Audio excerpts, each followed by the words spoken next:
Welcome to another 3 No More Than 5 in 5, the Business of Life series. And in this edition, I'd like to spend a couple of minutes reflecting on and hopefully offering some thoughts around my mid-career progression.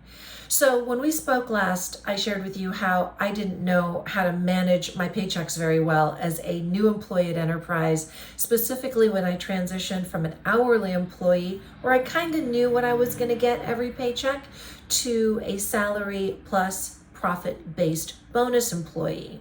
That profit-based bonus fluctuated quite a bit, and I was ill prepared to fill the gaps when the profits weren't great. So it took time, probably 6-8 months. And then as my career evolved, I got much better at making sure I had enough in my checking account for my bills, but that I was also setting aside a rainy day fund. So that was savings account number 1 for any unexpected emergencies where I'd need kind of a chunk of money.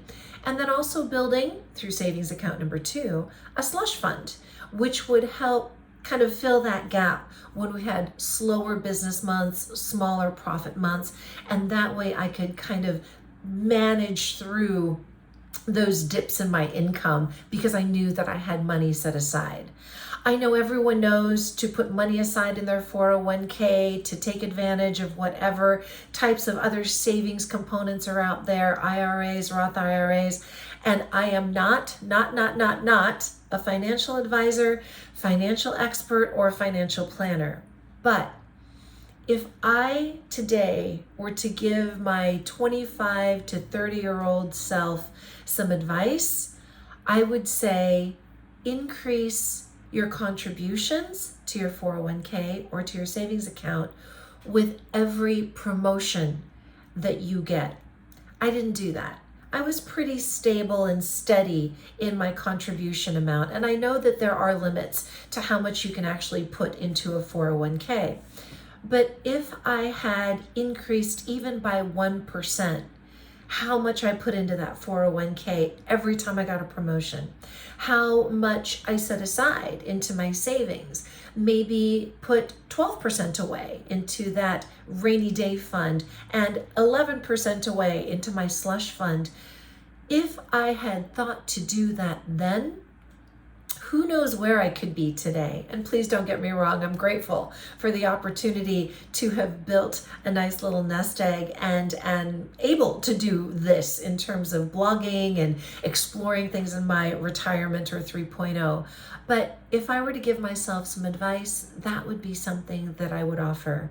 I would also advise my younger self to seek out expert help sooner rather than later. Easy to invest in 401k because many companies offer them. But did I really understand what was happening with my 401k? No. Did I really know what to do with that rainy day fund once it hit a substantial amount, in that kind of 5-digit window? It's a significant amount of cash sitting there. Could I have invested that into something earlier? I probably could, but I didn't know to do that because I hadn't sought out the advice of an expert, a financial advisor, a fiduciary, someone who is required and held to an ethics accountability level that whatever advice they give them is for my best interest. Not just because if they sell me a stock, they make money, but because they are truly looking out for the long-term best interest of their client. So in my mid-career, I probably didn't leverage the potential to save more as my income grew. I hope you think of doing that.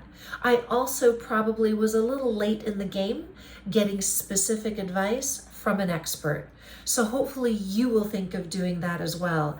And when we come back together for the next evolution of this series, let's talk a little bit about maturing and responsibilities that come with aging parents and as your career evolves into senior levels.